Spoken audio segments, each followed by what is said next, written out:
Seamus has an international reputation, as we know, in the world of literature and literary criticism. As he himself has stated, his work is not devoted to a rewriting of the Irish past, but to a writing of the Irish present. Unfortunately, Seamus is unwell today and can't be here, so I'm just going to read a little speak that he's prepared about the two lectures we're having. One was in Galway. It was mainly based on the appalling injustice of direct provision, and this one, of course, is about the plight of the migrant.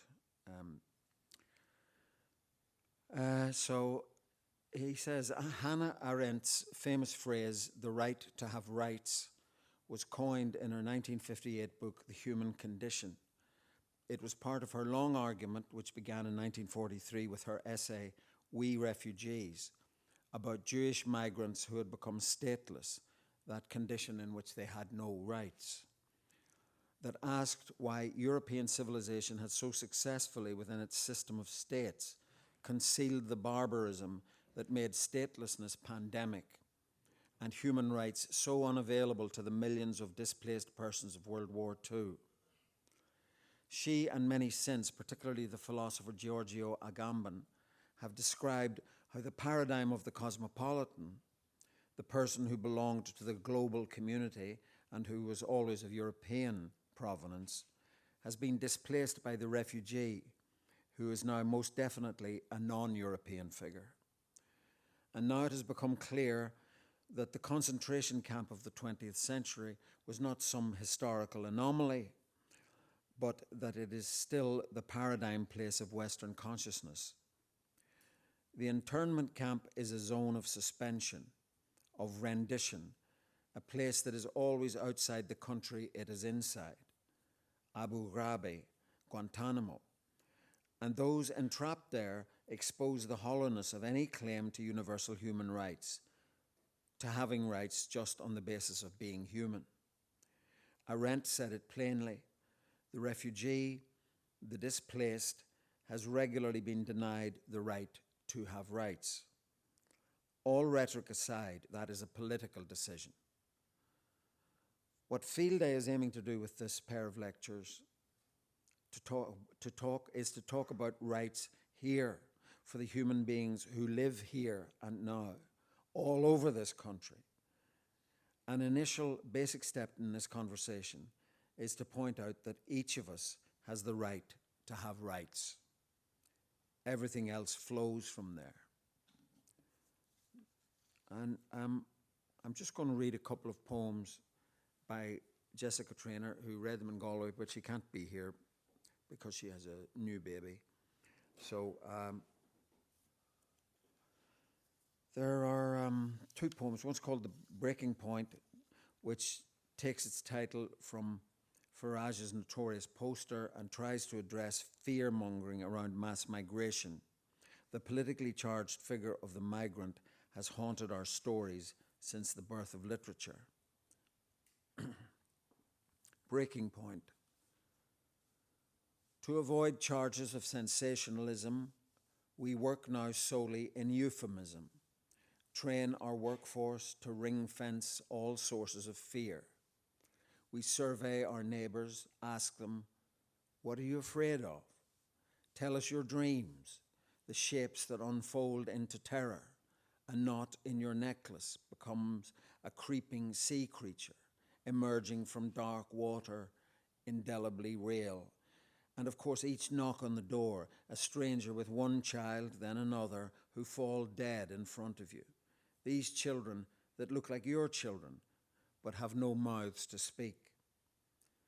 Sometimes the dream is a missing child, or a child lost and come back, changeling-like, to accuse.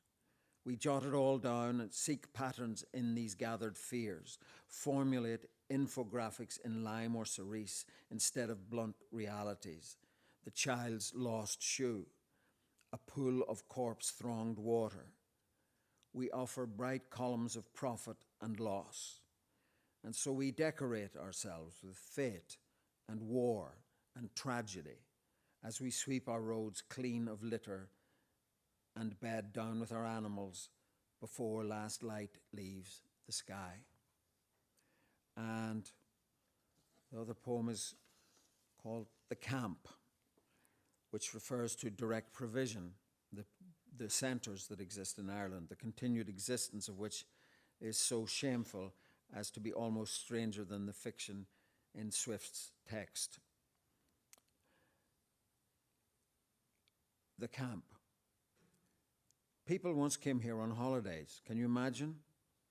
The Earth's navel on view outside the window, grass pocked with mud and nothing for miles but bad weather. When asylum seekers came, someone wired the walls with 100 flat black eyes. How bored they must have been, these cameras, watching the slow waltz of imprisonment. The petty squabbles, the shudder of a waking body on a cold morning, the horizon lifting like a cat's third eyelid above the frozen ground, the glare of a bare light bulb casting tableau behind families hunched over scheduled dinners as tablets rattle in medication vials and children squall until a door is slammed. Who is the monster at the center of this maze? Nothing left now but a cardboard clock, an abandoned lesson, its numbers unraveling, spooling outwards all the way from 1 to 33 until it loses hope. I just wanted to say that the camp at Mosney, which is where a lot of these direct provision people are housed, the man that owns it has made 43 million out of renting that place. It's absolutely outrageous. Anyway, let's press on, and I'd like now to invite Dermot McLaughlin, a true son of Derry, a great, great fiddle player, and he's going to play some tunes. Dermot.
Thanks very much. It's a fantastic Delight to be back home in Derry. I have to say, I grew up around here. My granny lived just on the other side of the walls, on the Wild side, and 6 Orchard Street, so I know this part of town very well.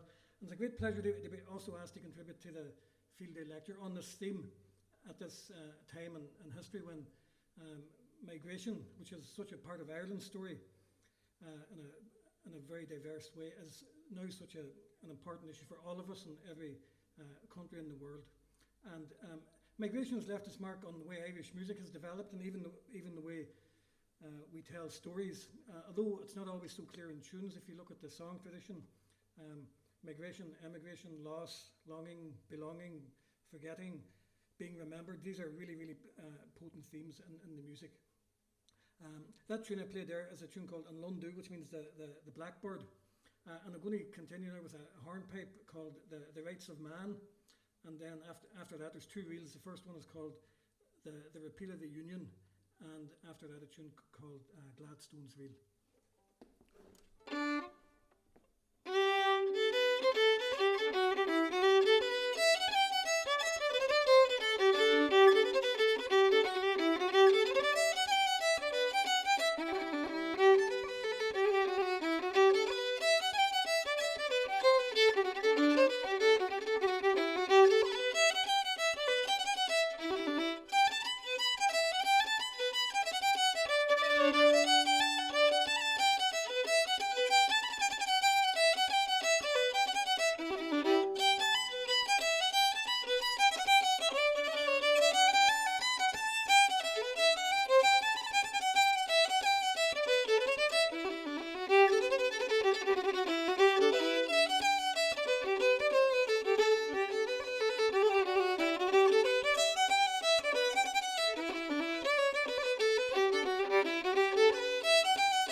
Thank you very much.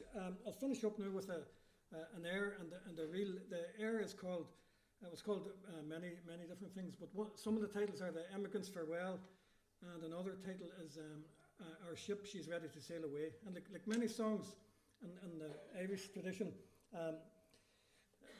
these songs tell the story of people who had to leave somewhere they wanted to be somewhere else that they didn't really want to be at all. And the experience wasn't always good. Occasionally it was, but I think the experience of loss and parting that people felt is reflected very much in the character of the songs, more so than in the instrumental music.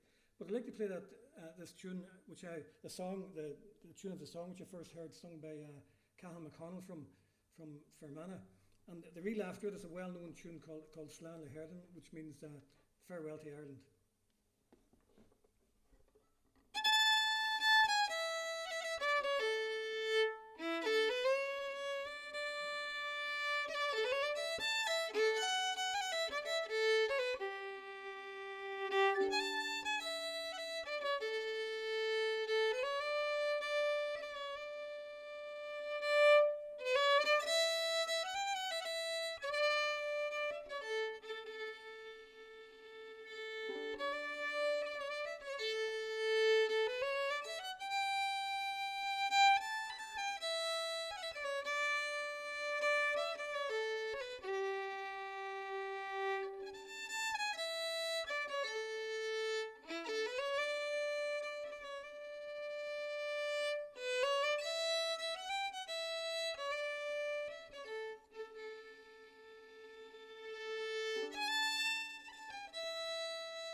Thank you very much indeed.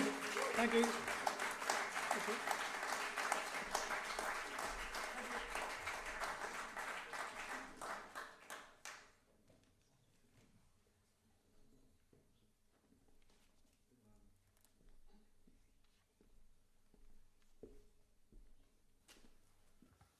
Although the lights are very dazzling, so I can't really see anybody up there. My name is Michael Farrell, and I've just been asked to introduce the next two speakers. And I should say, first of all, it's a great pleasure to follow from Dermot McLaughlin and his wonderful playing. And I'm also very pleased to be in Derry this week because I watched on the television the other day a programme about the final closure 50 years ago of the Springtown camp, and interviews with some of the people who had to live in Springtown. And there is a connection because I think Springtown demonstrated, the situation of people living in desperate poverty, unable to find accommodation, and having to live in appalling conditions in old American Army Nissen huts for years because the corporation wouldn't house them. And I think that that story has been seared into the memory of most people in Derry. It was one of the things that contributed to the start of the civil rights movement. And I hope will have left people in Derry with a feeling of sympathy for migrants and asylum seekers and other people who are also finding it difficult to find accommodation, living in desperate circumstances and not being very well served by the public authorities who are supposed to look after them. Anyway, having said that, our first speaker and our main speaker for the evening is Dr. Conor Kenny, who is an Irish doctor. He's from Sligo, Ross's Point, I think. People here may have some sympathy for him in that he tells me he is a supporter of Sligo Rovers football team. You may only have some sympathy and not much more, perhaps, because I believe a match is coming up with Derry City. Anyway, Conor is an Irish doctor. He qualified in the UK. He worked for some time in the National Health Service in Britain. And he then got involved with Médecins Sans Frontières, Doctors Without Frontiers, who have been doing wonderful work in relation to asylum and immigration and migration. They've been doing this for years in other areas as well. But they in particular have been working, and Conor worked with them. He served, I think, from February to May or June of this year on a ship organised by Médecins Sans Frontières to rescue people in the Mediterranean. And I think he has said that the ship rescued about 4,500 people, while unfortunately another about 1,200 people lost their lives. Conor also worked in the Greek camp on Lesbos, where a lot of the asylum seekers and migrants coming through Turkey have ended up, and in pretty appalling conditions. And I've heard Conor speak about this on RTE, and I think it's a tremendously moving story. And it is something to reflect upon that, only a couple of 100 miles away from here, about 2 hours in an airplane, where many of us have been on holidays in Italy or Greece or Malta or Turkey, people are losing their lives. People are so desperate that they're setting out in leaky boats from Syria or from Turkey to try and get to mainland Europe. A high proportion of people are dying. And then those who do get to mainland Europe are not being very well served by the authorities when they arrive there, and some of them held in appalling conditions. And it is really something for us to bear in mind. We're sitting here fairly comfortably. It's wet outside, but we're sitting here comfortably in this theatre. And all over Europe, people are going about their everyday business. And this appalling situation where people are losing their lives, and even those who survive are desperately maimed by the experiences they've gone through, that this is all going on. And we need to be reminded of it and told about it graphically. And I hope Conor is going to do that for us. So, Conor. Thanks very much.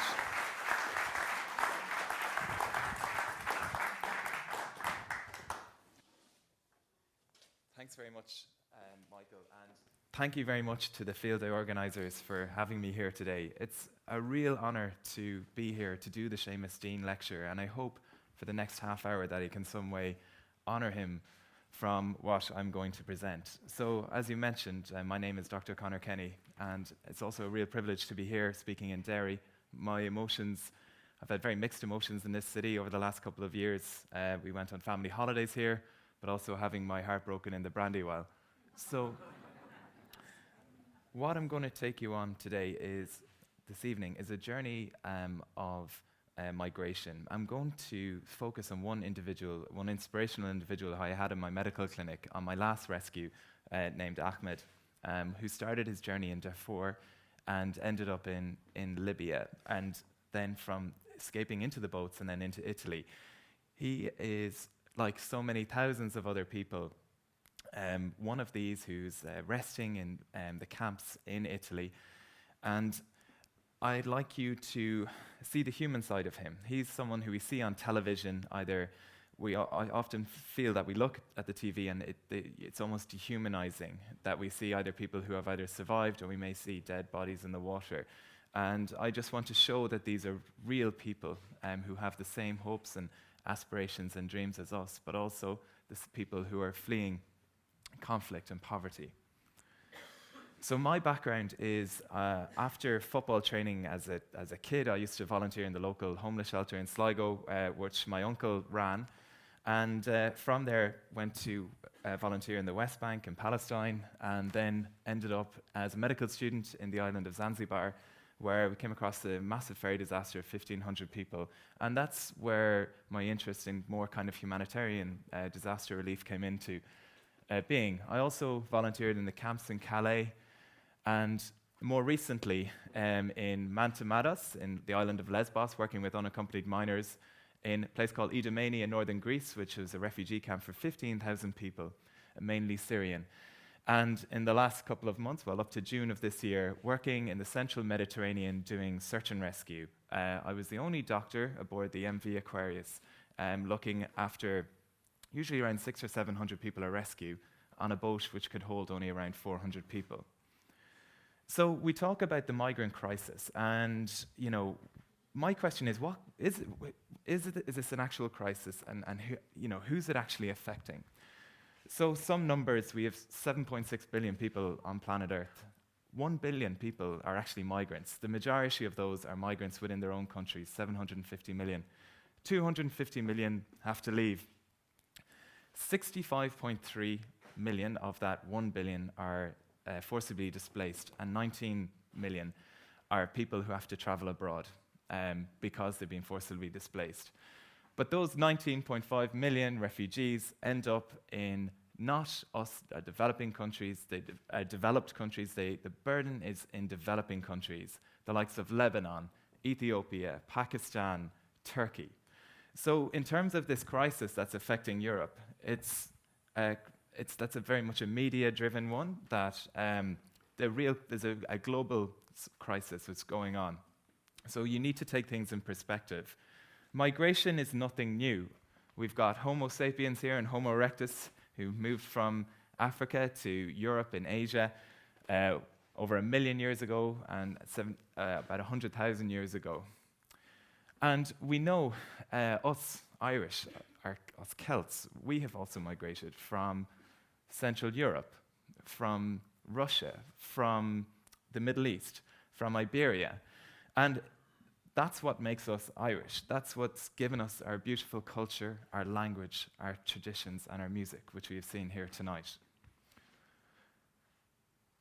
More recent times, and as alluded to in the earlier talks and in the beautiful music, is our migration, history of our Irish migration with regard, first of all, with the famine, people fleeing poverty, people also fleeing conflict and persecution. And this particular ship is the Pomerano, which would have left Sligo Bay with people forcibly evicted from one of the plantations there and sinking in the sea. It's a dilapidated ship, very similar to some of the dilapidated ships which I would have met in the central Mediterranean this year. Also, when Irish people have migrated, our experiences have been very mixed. We migrated to, obviously, Britain and Australia, Canada and America. Often we had a positive experience, but often it was a very negative experience. And I feel that us as Irish people, I really do feel that we have a moral obligation in some way to right some of the wrongs in which we experienced in our history and give people the welcome that maybe some of our ancestors may not have got on that journey. So this is Ahmed. And here I am in the medical clinic cleaning his wound. And the reason I'm cleaning his wound is because he had been shot as he escaped detention center. His slave owner had shot him. And I'll explain that in a second. But here is the journey which he has gone on. From the Darfur region in Sudan, he'll go to Chad here and Libya, where he'll find himself around Tripoli, where he has to escape. The only way for him to get outside of Tripoli or Libya is on one of these boats. So going back to Darfur, where Ahmed is from, why do people like him leave? And they leave because of the conflict that rages in the area. And we see many conflicts going on in the world right now.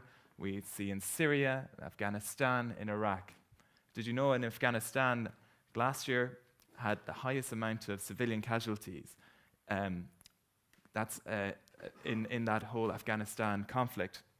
And that includes the war in the mid-2000s. People are fleeing poverty and food insecurity. And a lot of this is now driven by climate change. Farmers can no longer farm. People are forced from the countryside to move to the cities for economic growth.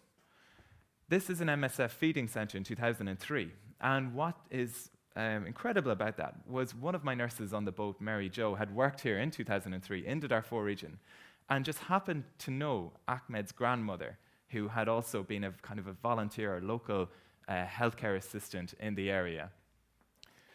So all he knows is recurrent famine. Other factors which drive people to leave are globalization. The reality that the attractiveness of the West through advertisements from Coca-Cola, from the increased connectivity within all over the world and developing countries, shows people almost, especially young people, often what are they missing out on, the opportunities that are there for them. Also, economic reasons. And here we have the oil fields, and these are the oil fields in Libya. And this is what has traditionally driven many people from Central Africa, East and West Africa, to leave their countries. Libya was an oil state, especially around the time of Gaddafi, doing quite well, and migrants were used to prop up the economy. At the fall of Gaddafi, there was 1 million migrants trapped in the country. Many of them a small proportion of them would have been involved in the militia, and as a result, many people within Libya would have turned on migrants, and we hear stories of torture and execution which still go on to this day.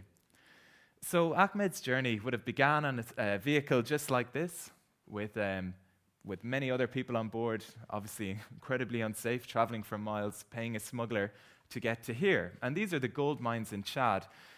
And here he'd be working for months without getting any payment. Diseases rife, tuberculosis exposure, a lot of waterborne diseases, malaria, dengue. So after months of surviving this, he decides to move on, and the next stop is Libya. So he travels through the Saharan route to get to Libya from Chad.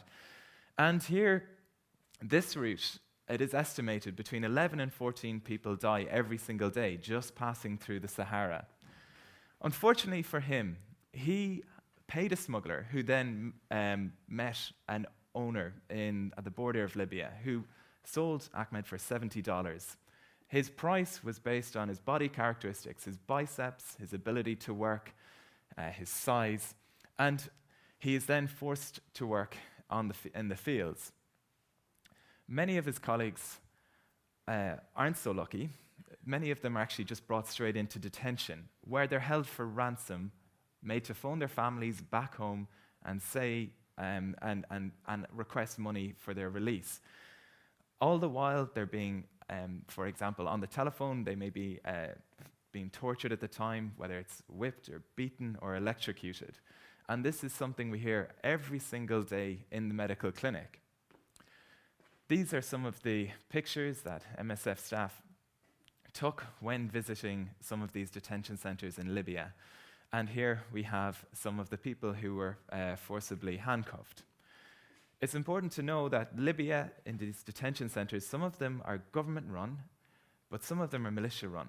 Libya is a failed state. There's no clear government, there's many militias running it. And at the moment, we have European governments who are funding vaguely these detention centres. It's very unclear what is actually going on. And also funding the Libyan Coast Guard, which I'll get to in a second. But there's no accountability in these detention centres, where that European money is going, what it's actually being spent on. Are the militia just spending it on arms, for example? The stories that we hear are absolutely horrendous. But it's not just Ahmed. Justice here from Nigeria is also in one of these detention centres where she's forced into prostitution and she's raped. And when we see her in the medical clinic, we see her with infections as a result of that and also pregnant as a result. Alan from Syria cannot get through Turkey at the moment. They take a different route through Libya. And he, unfortunately, due to the failed state of Syria, has missed out on vaccinations and as a result puts him and his life at risk at his young age. So, with the story of Ahmed, he manages to escape from this detention centre from his slave owner. However, as he escaped, he was very unfortunate that he was actually shot. Many of his friends managed to get free, but he was shot, taken back in, where he was about to be executed. However, his friends went into the city and met many other people from the city, from Darfur, and they pooled together some money and managed to pay a taxi driver to go to the detention centre and secure his release. There was no other place for him to go. He wanted to go home, but he had to get on one of these rubber boats. So, he gets to the beach, and the stories that we hear of the beaches within Libya are absolutely horrendous. So regardless of the weather, people are lined up on this beach and put into these rubber boats. Sometimes it's very wet and choppy and windy, and people are scared to go in, and many of them are actually held at gunpoint and forcibly put into these boats. Some of them aren't so lucky, and the boats may sink even half a kilometre or a kilometre out to sea, and very often their bodies are washed up on the Libyan coastline. Some of them, maybe in better days, manage to get out to sea, but they have the Libyan Coast Guard here who will stop them. They'll either, depending on which Libyan Coast Guard we're talking about, whether it's the government or militias or whatever the Europeans are funding, they will maybe decide to take off their engine, or they may decide to go on board the boat and actually rob the people, or they may just tow the boat back towards port and into one of these detention centres where their vicious cycle of torture and abuse begins. So these two videos are just of, within the last year, of the behaviour of this Libyan Coast Guard, which we are funding as Europeans.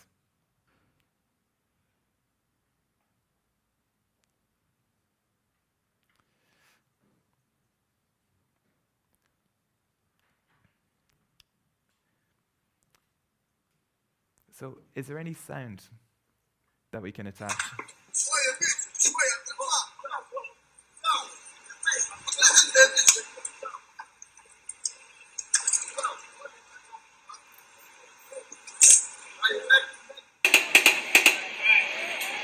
Spari intimidatori.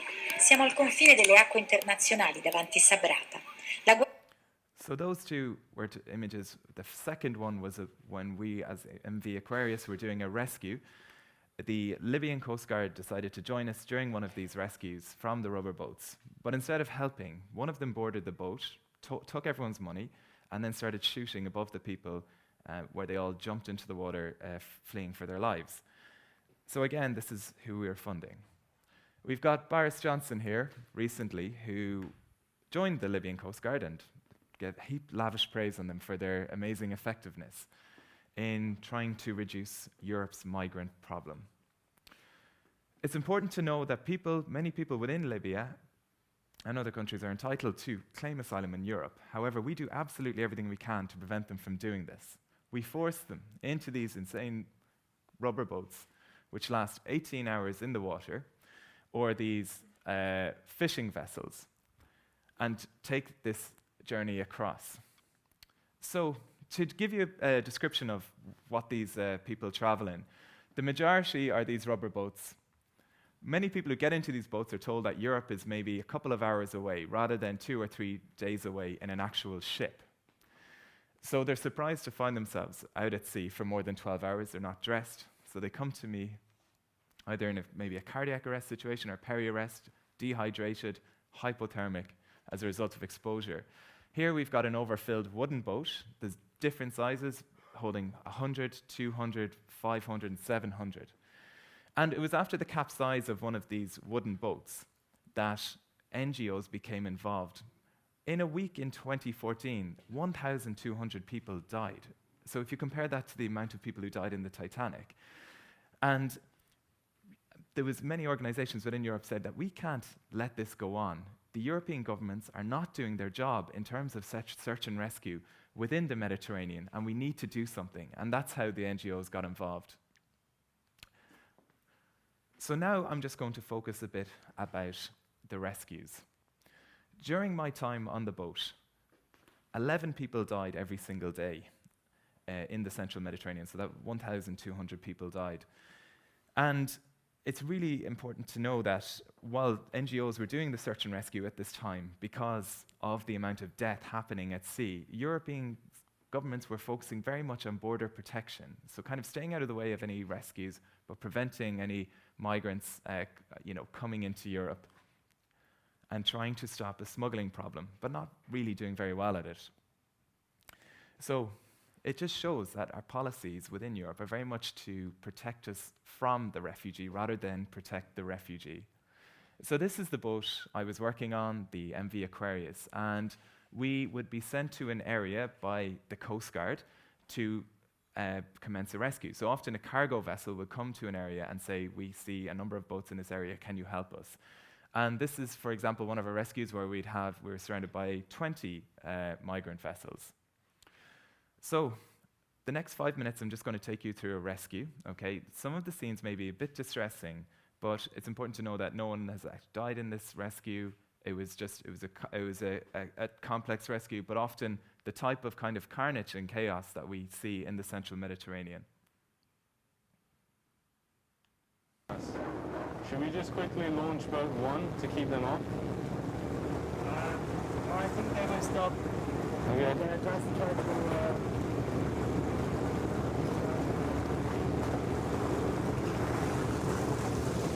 I think we should launch because I've seen them come alongside before and it doesn't look good. Yeah, we go?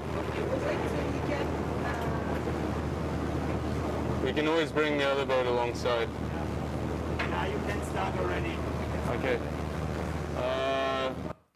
So this is Max, he's the rescue team lead, and I'm the medical team lead. So I'm in charge in the boat, and he'll be in charge out at sea. And the boat in what we see out here is just like any other migrant boat that we come across, usually in pretty bad shape. And this one is actually deflating.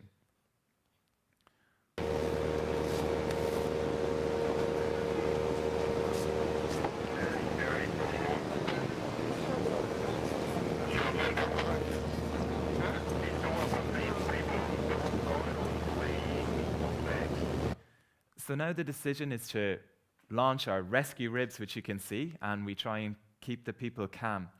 It's very strange that this rubber boat is actually coming towards our boat. Usually they try and run away because they assume that we're part of the Navy and we just send them back to Libya. And you can see the women holding the children at the front of the boat as well.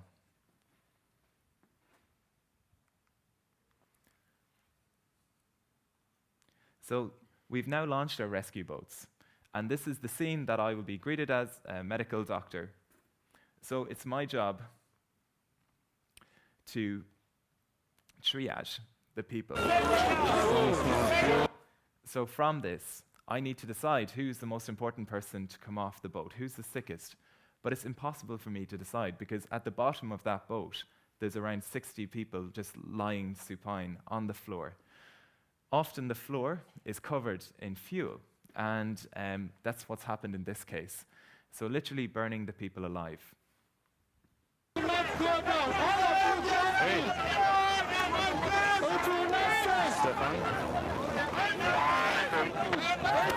to stop. Yeah,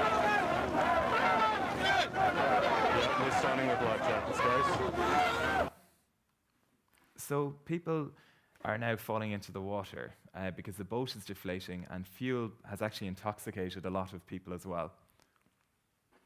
So now the decision, we need to get people life jackets. If the rescue boat goes too close to that rubber boat, it risks everyone jumping off the rubber boat and trying to get on the rescue boat, and then you have a serious problem. So you need to keep your distance while trying to stabilize Working the our way situation. forward, okay?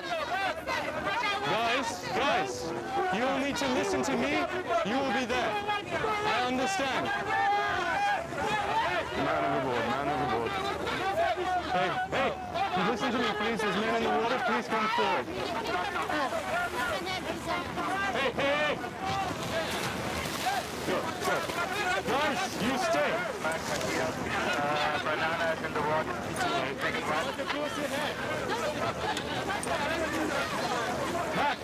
Back a little bit. 1 meter, please.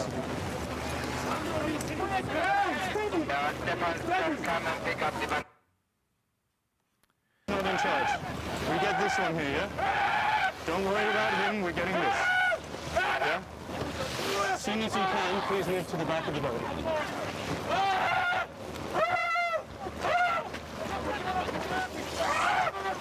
Hey, you're okay, buddy. You're okay. There's another one. Relax.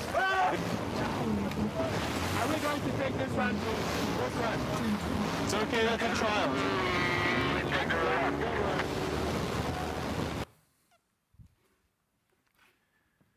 So that's basically how the rescue goes. In that particular one, everyone was brought onto the boat alive. No one died. There was obviously a couple of people who were suffering the effects of hypothermia and fuel burns, but they survived. But so often in these sort of rescues, people don't actually survive. So when a rescue is complete, once I get off the rescue boat, I then set up my medical clinic and triage people based on how unwell they are, deal with their fuel burns, deal with their whether they may be seriously unwell for the reasons that I mentioned, and also hypothermia is an issue. The tragic thing about being on these boats is that when often when we come across dead bodies on these boats, that the people end up almost kind of killing themselves as a result of that boat going under, just out of panic, rather than actually drowning at the end. And that's an extremely difficult thing to come across, especially the people who are lying at the bottom of the boat. We often have people who come into the clinic who may have things like bite marks on their leg as they try to survive. So following the rescue, there's a real mixture of emotions. Some positive, people can't believe that they survived, and some negative after what they've experienced over the last couple of hours, days, weeks, months, and years. We give people their rescue kits, we give them high-calorie food, clothes, and towels. We give them breads, and we set up our medical clinic and treat the most unwell. And then 2 or 3 days later, we'll get back into port. This is when we got into Reggio Calabria, and this is a nun who we meet on the port side. I went into this port twice, and I remember this nun so vividly because when the people, they're scared when they come into port. And she waves at them and smiles at them, and she'll be there for about an hour just doing that. And people are anxious, but when they see someone do that, the feeling is, you can see the mood of the entire ship, 600 people, just lift. Someone is welcoming them, as opposed to maybe the police or border protection, who they'll also meet at port. Sadly, not everyone is lucky, and a big part of my job is to understand, declare death, trying to figure out the cause of their death, and then explain to the authorities on land my findings. So that's the boat.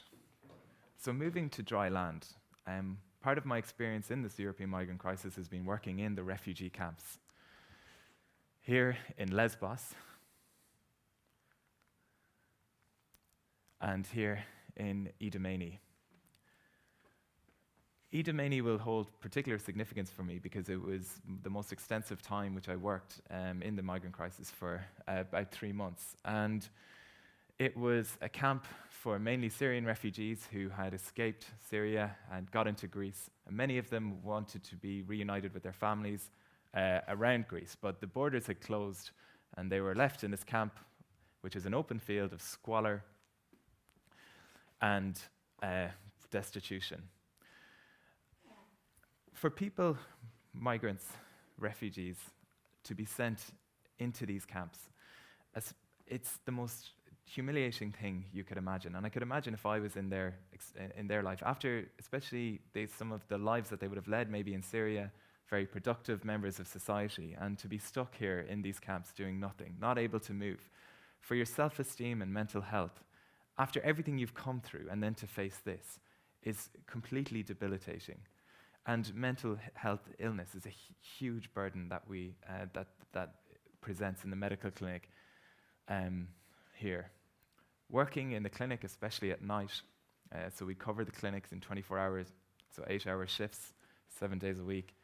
It was like walking into a furnace, into a fire. The tension, the sadness, and the despair was so palpable. After the closure of this camp, I then went to here, Mantamatos, Lesbos, which was in a camp specifically for unaccompanied minors. Unaccompanied minors is something that I take particular interest in. These are kids between maybe the ages of 10 years and 17 years who have spent maybe the last 2 or 3 years migrating from home, whether it's Afghanistan or Syria or Sudan or wherever. And I remember when I was their age, I was at the Gaeltacht, I was playing football, I was getting educated at school in Summerhill, and these guys have nothing of that. All they know is horror, abuse. They have had no education. The most formative years of their life are lost in them, and we now have 90,000 of them in Europe, probably more. And what will become of these over the next couple of years? But to end on a kind of more positive note is that the privilege that I had, and it was a privilege that I've had over the last few years working in these sort of areas, is for me the different cultures, the beauty of the cultures and the cultural fusion between, we have maybe Nigerian boys here, and in this scene that I'll show you, Nigerian boys with music being played to them by maybe Bangladeshis or Ghanaians or Syrians or Syrians or whatever, and seeing that mix, or people from Southeast Asia, but just seeing that fusion, that culture, is absolutely beautiful, and it's hair-raising. It was the only time that I'd ever actually get out of the clinic, would maybe be for 10 minutes, and it was always the day before we got to port. And for whatever reason, there was always this spontaneous eruption of culture. It just took people around 24 hours to fuse and gel together, and it was beautiful. And this is just a nice dance from these kids.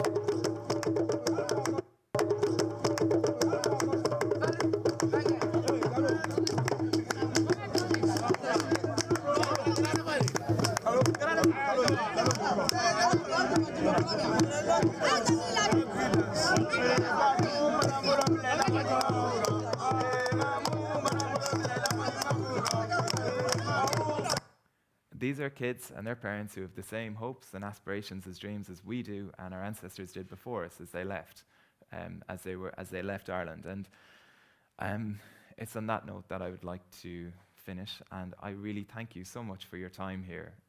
You've been fantastic, and I'm happy to answer any questions after.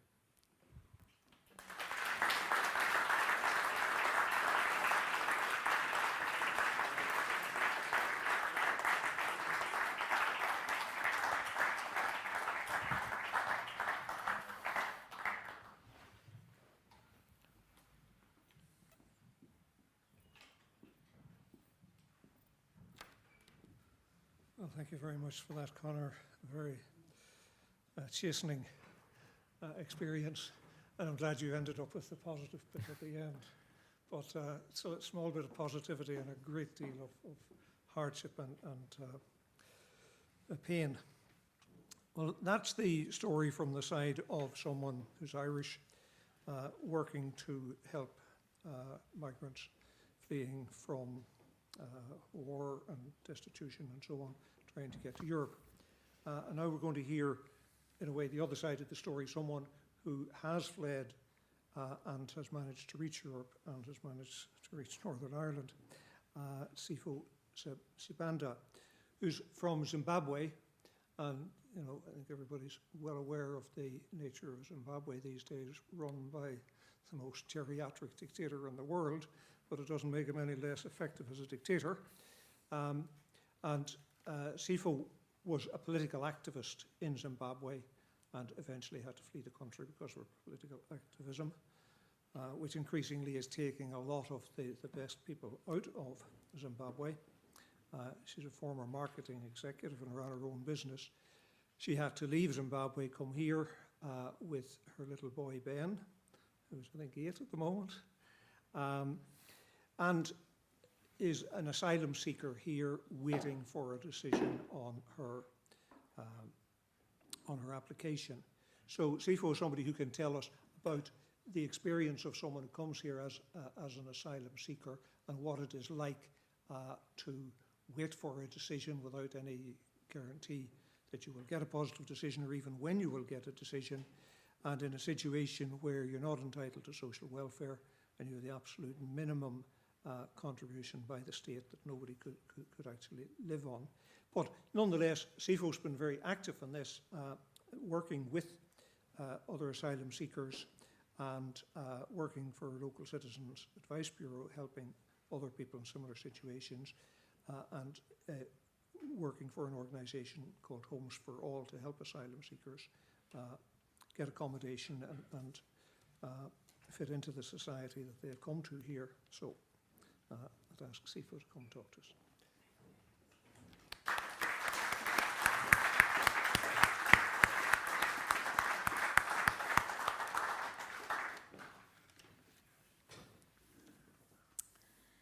Good evening, ladies and gentlemen.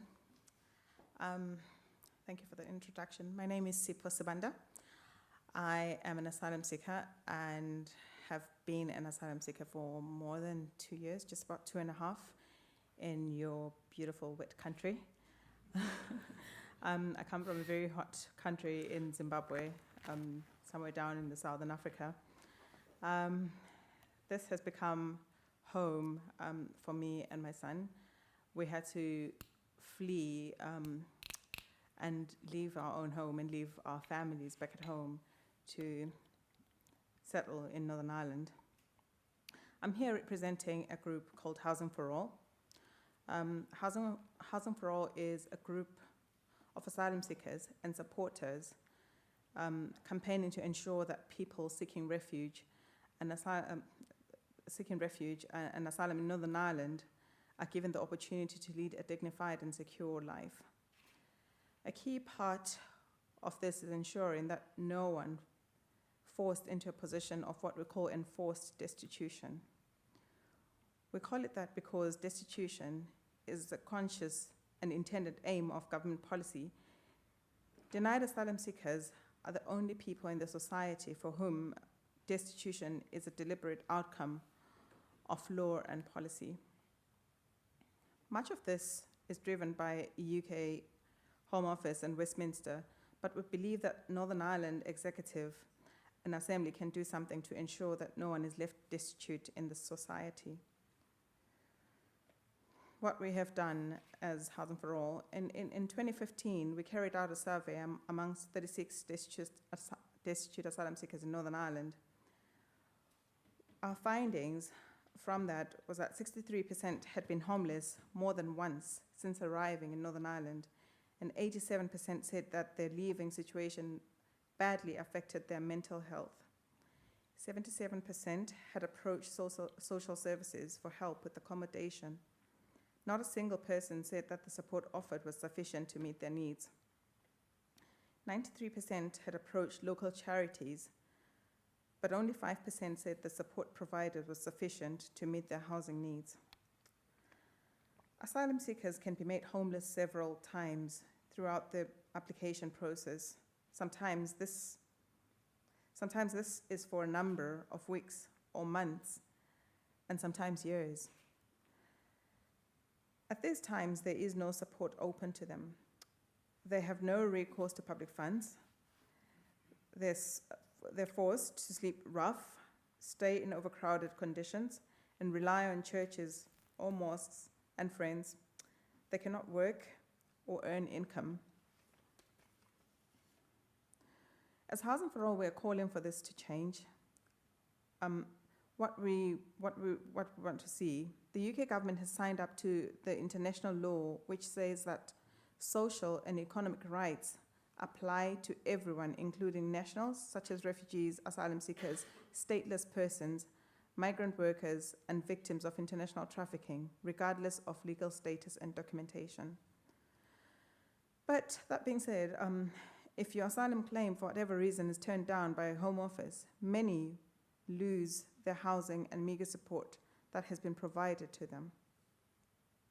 Homeless hostels used to be able to provide emergency accommodation for such asylum seekers, but since 2012, the Housing Executive has classed asylum seekers as ineligible service users. Homeless hostels will not be paid for providing housing benefit for providing the bed. Therefore, they operate at a loss. They also stand to be punished by the department for allowing an ineligible service user that is a human being for seeking refuge, a place to sleep. In 2005, the UK House of Lords said that this could result in inhumane and degrading treatment, breaching someone's Article 3 rights under the European Convention on Human Rights. In 2009, the Northern Ireland Human Rights Commission said although it was not enough, destitute asylum seekers ought to be able to receive social service support. Destitute asylum seekers make a small percentage of overall asylum seekers. With the political will, it is possible that it is a problem that can be solved and would provide critical support for some of the most vulnerable people in our society. Housing for All have developed a proposal for the Executive and Department of Health which mainstream social services assessment into the asylum process in Northern Ireland so that potential destitution is flagged up before they are knowingly made homeless and destitute by Home Office and addressed at an early stage. This is within the powers of the Executive to do. It does not require the consent of Westminster or the UK government. Thank you.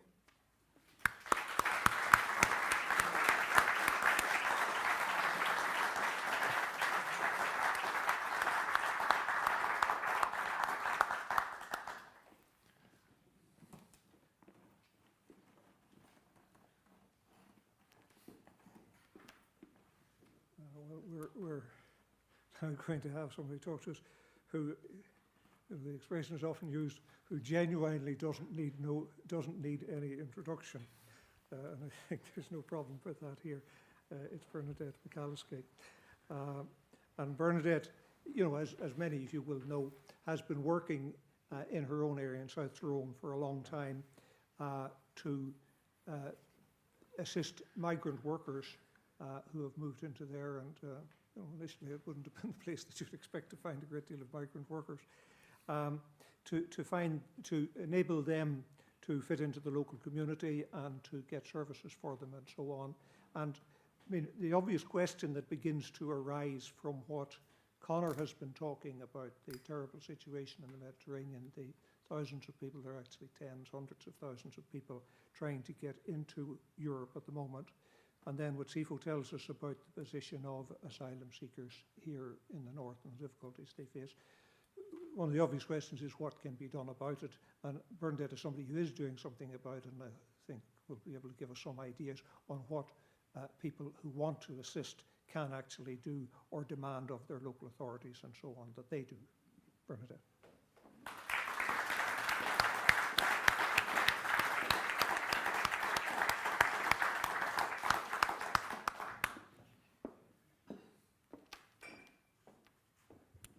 Thank you very much. Sorry, I wasn't here at the start. I got the time of the meeting wrong for reasons I don't understand. One of the things that Sappho didn't say, and all the things she did say, is how active a citizen that she actually is in Belfast. And it's inspirational, and in a way it's shaming that in a city like Belfast, which has a good radical history, that's longer than its history of, was it Conor Cruiser-Bryan said, history of tribal slum together. But that in that city,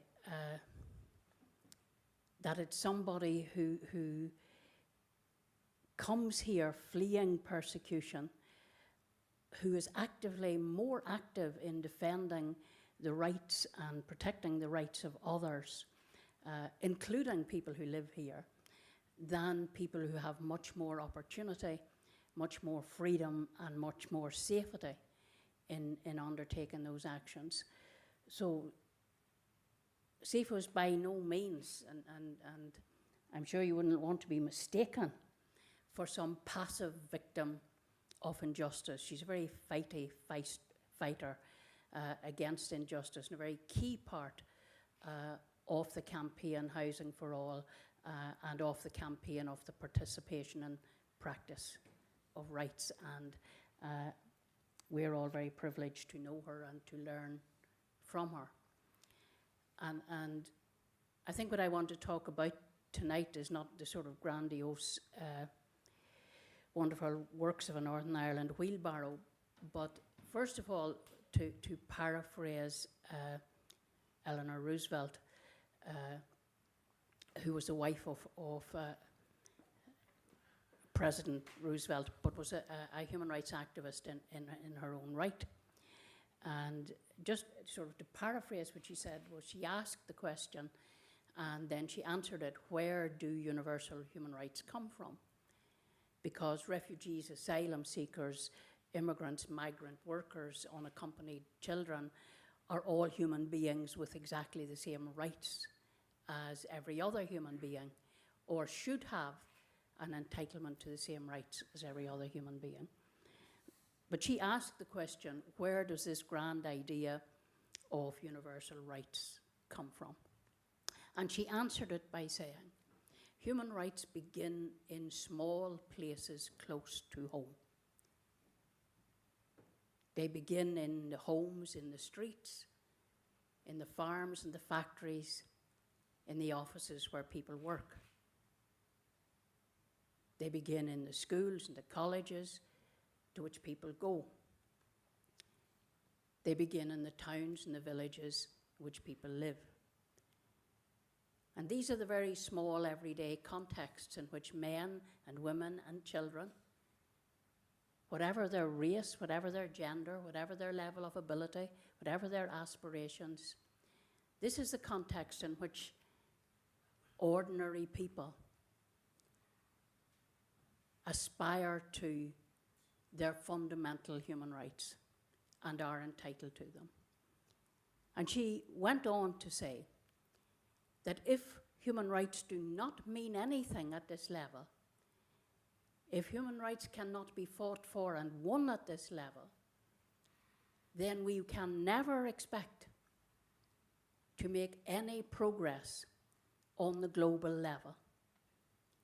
So when we look at the absolute indictment of 21st century humanity that is represented by what people call the refugee crisis, Europe doesn't have a refugee crisis. Europe has a human conscience crisis. Europe has a human solidarity crisis, and Europe has a human rights crisis. Because the reason people are drowning in the Mediterranean, the reason we see these large numbers of people in camps, is not because Europe doesn't have the resource, the capacity to deal with it. Europe does not have the political will or the fundamental humanity to deal with it. And when we castigate Europe in that way, we have to remember that the United Kingdom thinks that the European position on refugees and asylum seekers is far too liberal. So as we retreat from the disgraceful position of the European Union, we are retreating unprotected to a position that is even worse for refugees and asylum seekers. So how do we deal with that at a local level? There are issues, and I'll come to them later, about what we do about the Mediterranean, what we do about that aspect of it. And we see people like Conor here doing what needs to be done. But what can we do here? What can people in the city of Derry do? What do people in Dungannon do? Not simply about the person who is accepted at the level, and the level is very high. You know, there's an image of people sort of making their way across Europe and arriving in Belfast, and you fill out a form and you're on the political asylum list. Would it were that easy, eh? Would it were that easy? The level of eligibility for political asylum is so high that many people don't reach it. Many people who at any human level should be entitled to political asylum don't reach it. The process, as Safo has said, is so convoluted and deliberately so, dragged out for years, that there can be no other motive for it but that people in destitution will give up and try and work their way back to something infinitely worse. And it is a heartless, soulless system. But it doesn't have to be that at the human level here. Some of the things that can be done here. Immigration is a devolved matter. We don't have any control over it. We don't have any control over the immigration rules. That's from the Home Office in England. And because of that, most of the asylum process is actually through London. So people who are in Northern Ireland will tend, by and large, to be a very small number of the overall UK asylum-seeking population, and will tend to have made their way here through the Republic of Ireland, or have made their way here almost before they would realise they would be entitled to political asylum, and would have been advised here by people that they did have an entitlement and they should seek it.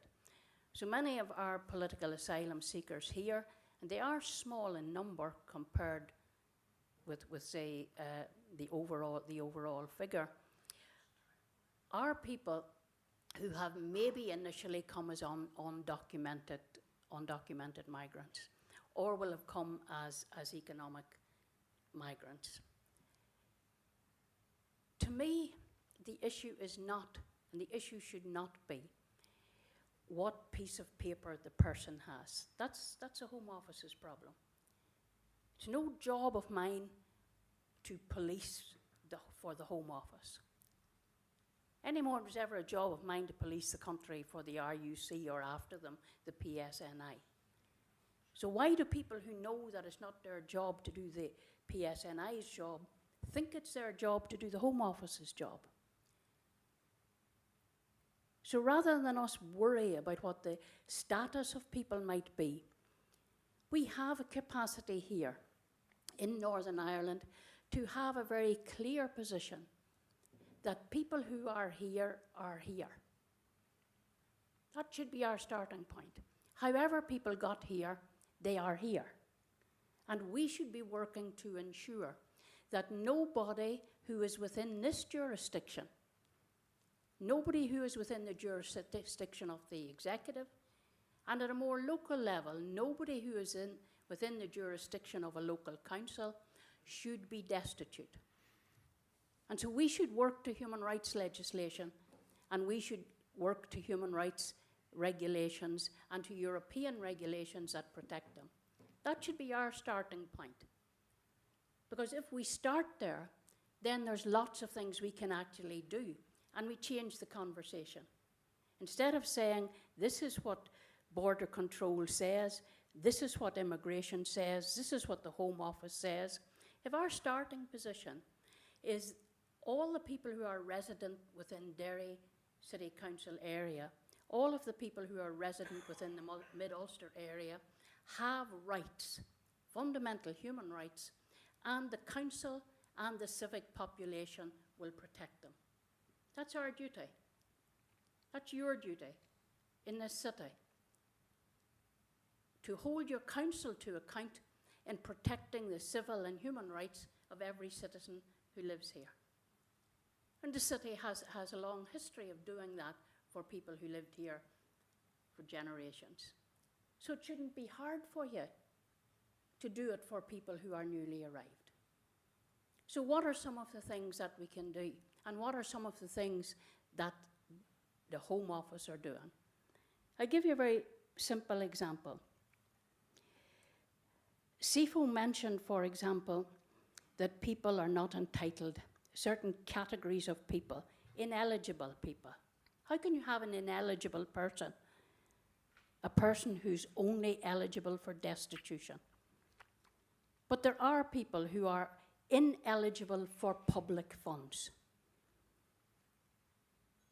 And then we have a position where charities, and the organisation I work for is a charity, and the Simon Community is a charity, and Bernardo's is a charity, and the Simon Community and Bernardo's are richer charities than ours, by a long, long way. But the reason they're called charities is that they do charitable things, not just benevolent things.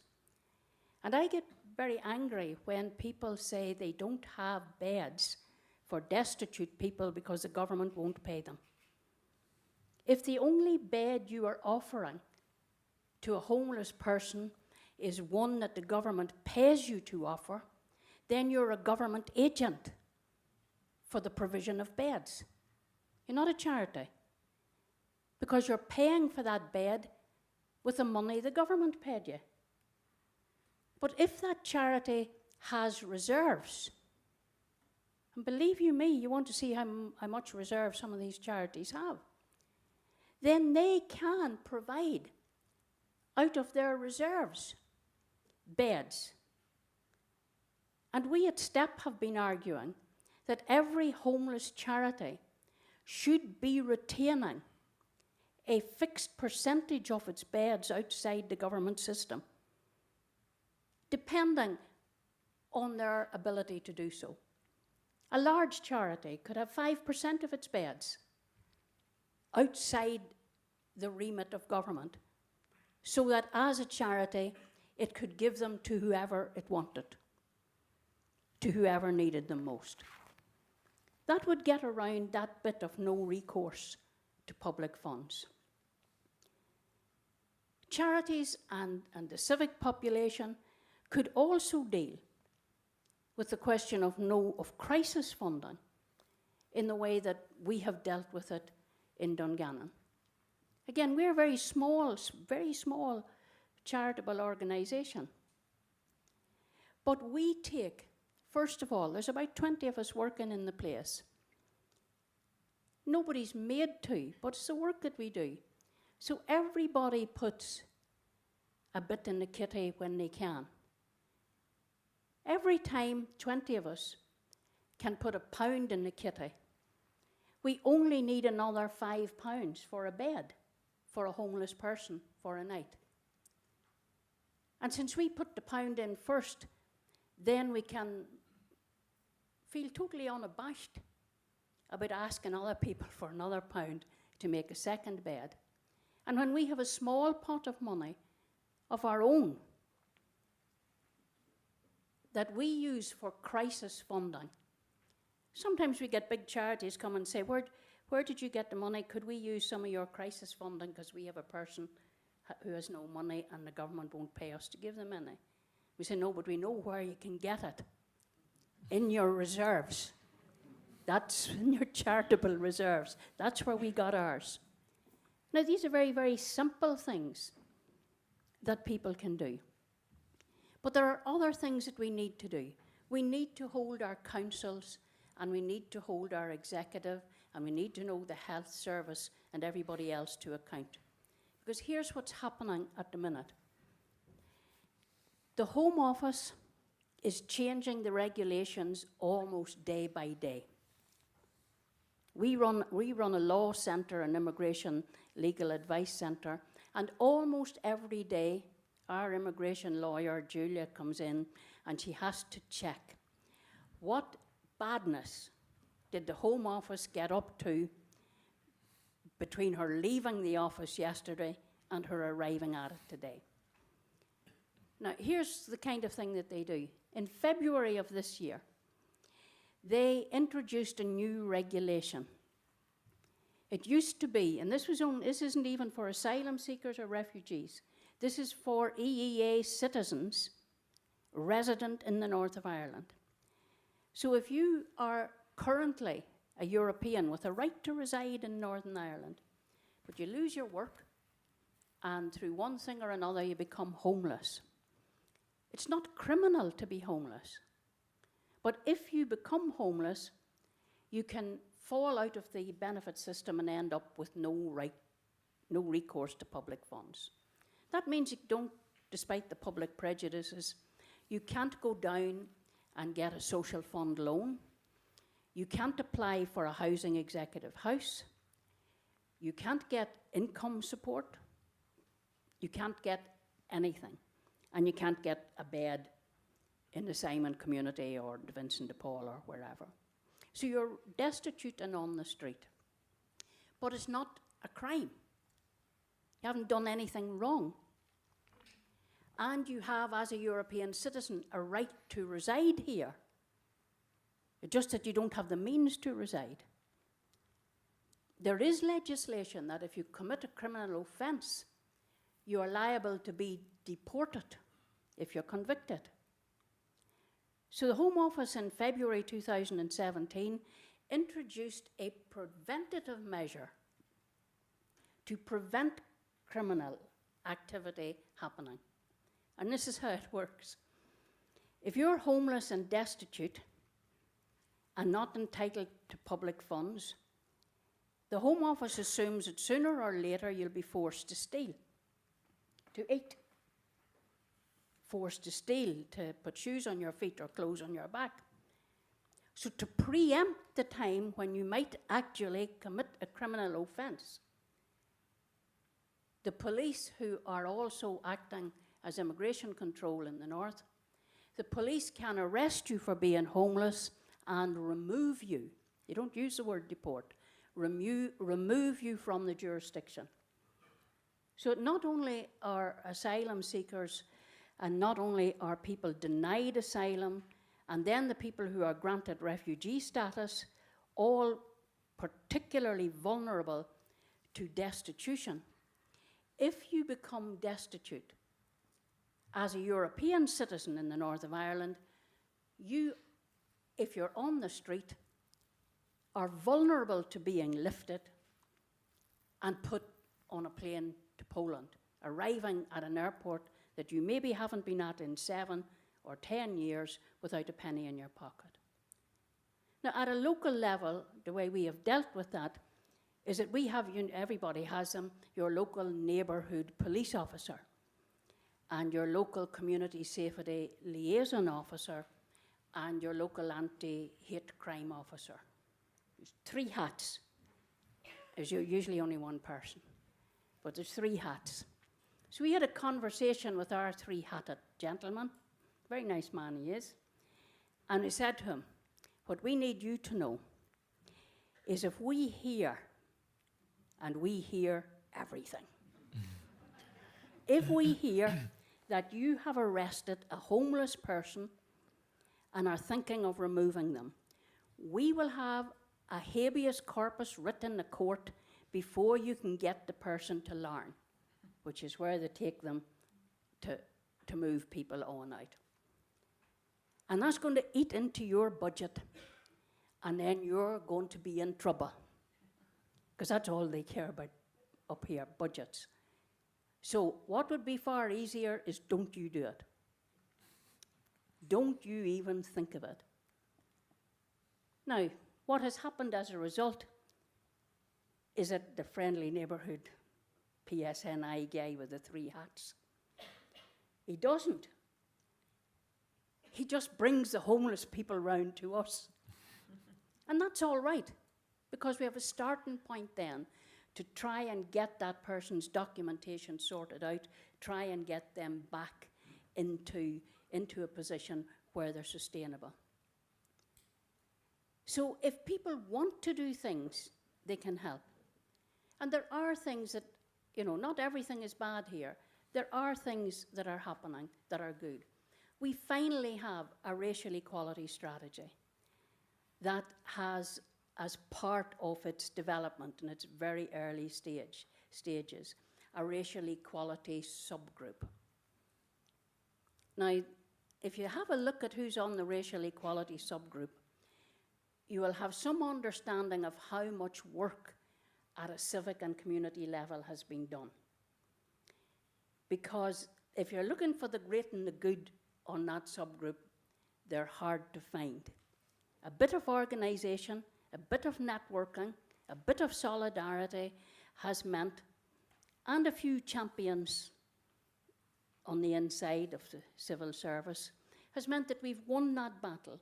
And the racial equality subgroup is made up of members of the minority ethnic population, including refugees and asylum seekers.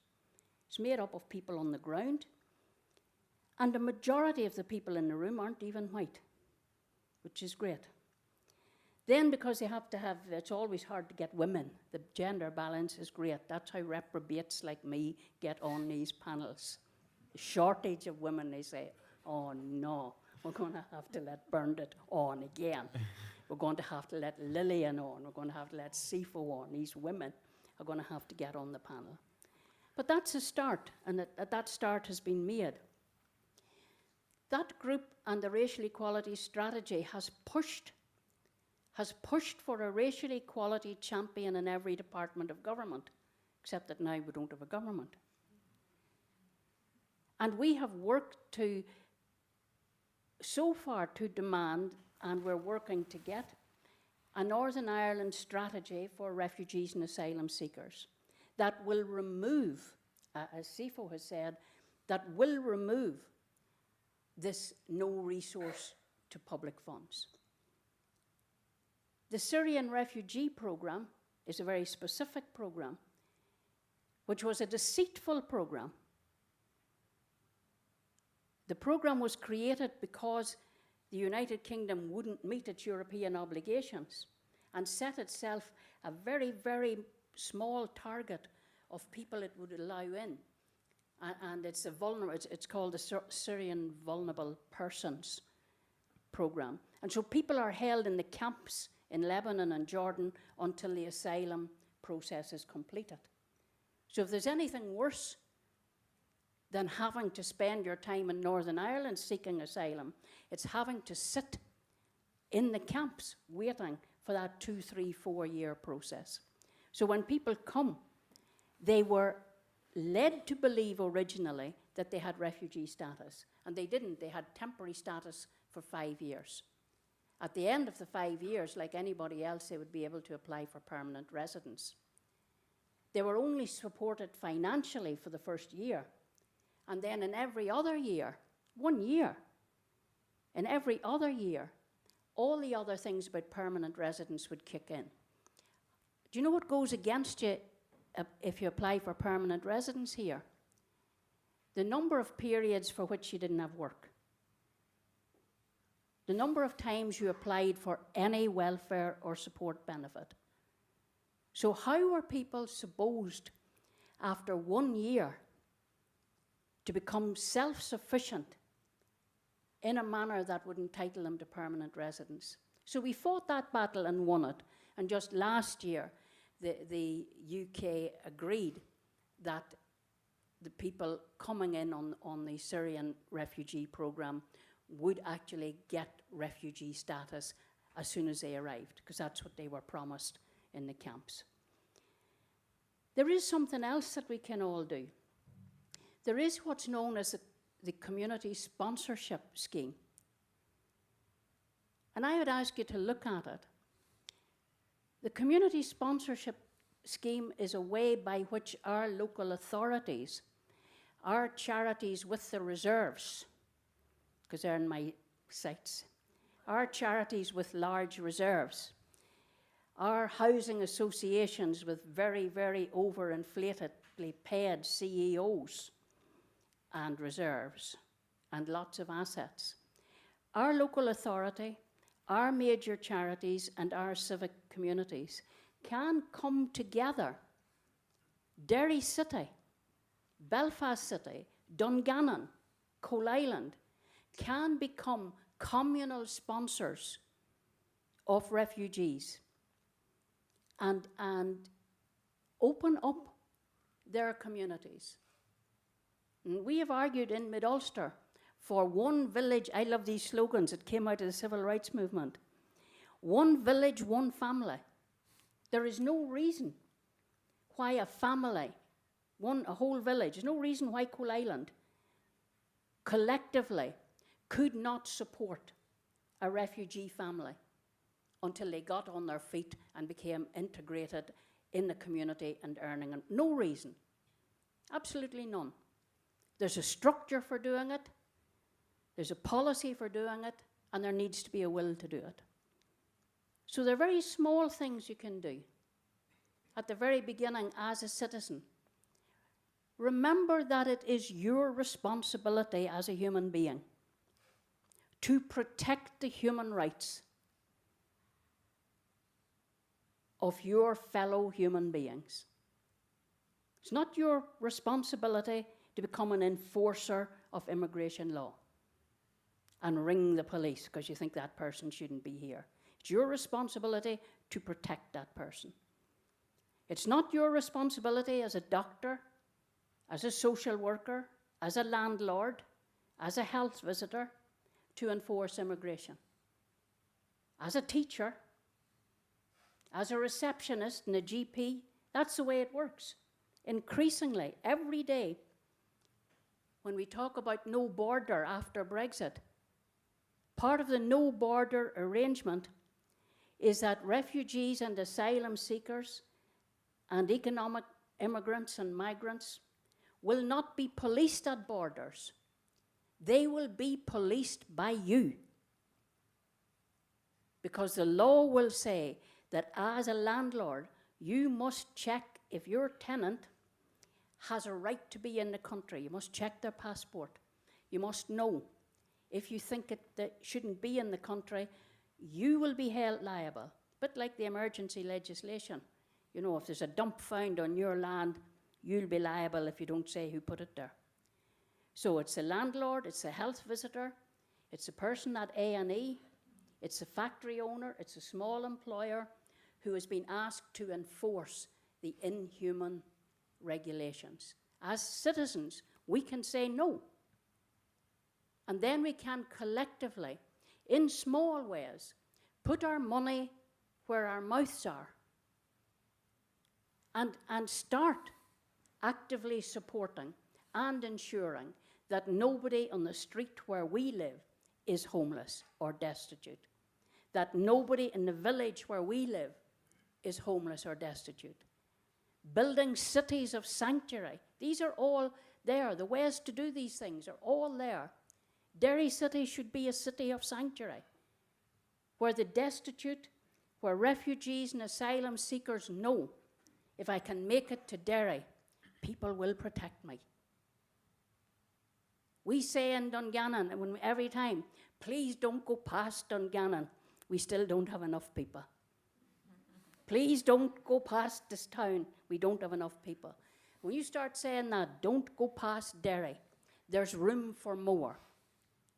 This lovely city, that I see on Facebook crying every day about what somebody ought to do about the derelict property lying round the bogside. I tell you what to do. Get in there, clean it up, and put the homeless in it. Get in there and make sanctuaries for those who have no access to public funds. Send out the public call. The bogside is open for refugees and asylum seekers. Thank you.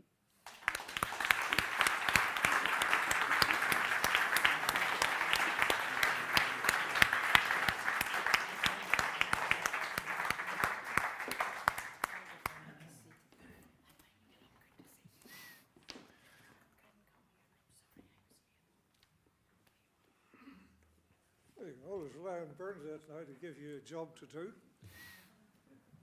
So thanks very much for that, Bernadette.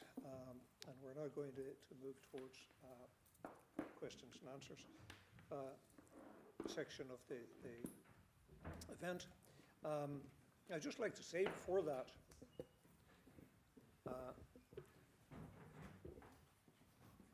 I'd like to congratulate Field Day for organising this event. Field Day started out some 40 years ago as an attempt to marry the artistic community to contemporary social issues. And I think that it's very good that they are now doing this in a new sort of environment, a new situation, but still trying to raise controversial but very important social issues and challenging issues and challenge people about what to do about them. And in looking at this issue of migrants and asylum seekers and what's going on in Greater Europe, I think it's good to raise your eyes and look above the horizon a bit, and sometimes distract oneself from thinking about the serious local issues about whether the executive will be established before the next deadline that's set by Mr. Brokenshire, and he seems to set a lot of them, or whether Micheál Martin will manage to agree with the latest proposal by Leo Varadkar in their unspoken coalition, or whether that coalition will come to an end. It's good. Those are important things, but it's good to look at other wider things as well, and perhaps we come back and look at the domestic situation more in a wiser way, having done that. One other thing I want to say about is that we've been talking about the situation in the north, which is governed by UK legislation. And I'd just like to say for a moment about the situation in the south. Field Day also held a meeting in Galway last week where Judge Brian McMahon spoke, who had been the chairperson of a committee set up by the government to look at the direct provision system in the south, which is how the south deals with asylum seekers. They come and they are placed in direct provision. This was a sort of panic measure that was adopted almost 20 years ago, when there suddenly was a large influx of asylum seekers in a state that had not been used to this before. So, it wasn't particularly blameworthy that they set up a system overnight almost to try and accommodate these people. But what is blameworthy is that we still have it 20 years later, and that system doesn't allow people to work. It puts people in camps and accommodation, which cuts them off from the ordinary community around them so they can't integrate. And while it provides people with bed and board, the only other thing it gives them is, it used to be €9 a week per child and 19 per grown-up. They've now increased it slightly to €21.60, I think, for both children and grown-ups. Now, while they get their food, that means that they don't have any money for anything else, really, and they live in another type of destitution. And that system has been criticised by the government's Special Rapporteur on the Rights of Children, Geoffrey Shannon, by the College of Psychiatrists in Ireland, and by all sorts of other groups, for the demoralising effect it has on people who are sitting in direct provision, many of them there for up to 6 years, some of them more than that, who are de-skilled because people who had, and I'm a solicitor and I've worked for a lot of people in that system, and many people have come from other countries with high levels of skill, very well educated, who could make an enormous contribution to the economy, but they are left in direct provision. They can't use their skills, and by the time they're finished, and if they do get status, they're unemployable because their information is out of date, and they've also lost the ability to work, really. And then a generation of children are growing up who have grown up in this abnormal situation, and where their parents have never been able to carry out the normal sort of parenting skills and so on, and they haven't learned from them. And a bit like what Conor was talking about, the unaccompanied minors who come through terrible situations who are in the refugee camps. A lot of these children are going to be, there's a much higher rate of mental illness, for instance, in children in the direct provision centre. So this is something that is a really appalling system to be continuing. Brian McMahon's committee, set up by the government, recommended that it end, and also the Supreme Court has now held that there is a right to work. And I think, to be fair, that probably the government ministers in charge of the Department of Justice are willing enough to carry that out. But my experience over many years has been that there is a section of the civil service that is deeply antagonistic to having any sort of decent system for asylum seekers, because they believe it will act as a pull factor to bring in more. And God knows we could actually do with them. And unemployment in the south is now not very high. But I mentioned that because many people here will have connections in Donegal. They can't exercise some influence in the south. The political parties in the north talk frequently to the political parties and the government in the south about Northern Ireland issues. It might, make the conversation a little more interesting if they also then say to them, by the way, we have a few things to say to you about the way you're running things in the south, and particularly how you're treating asylum seekers and indirect provision. And that might make the southern politicians sit up a little and think about things. Anyway, I've got that off my mind, and we're now going to have a question and answer session. People usually need a little bit of time to think what they want to ask about, so I'll just take the opportunity to ask an initial question while you're thinking about it, and it's to Conor, really.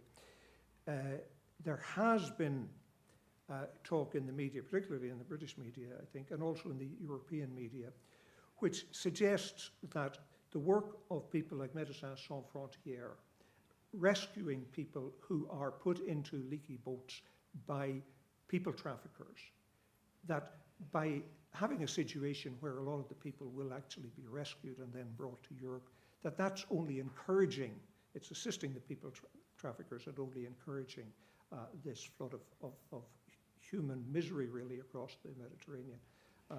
What would you have to say about that, Conor? Well, thanks, Michael, for the question. So it's an accusation that's levelled at NGOs for many years, and it seems to come around election time. So there's an election going on in Italy, and that's why we've heard it more recently. If you just look back on how this crisis developed, so the fall of Gaddafi around 2011, initially it was the Italians who were involved in doing the search and rescue activity. Some European boats also helped out.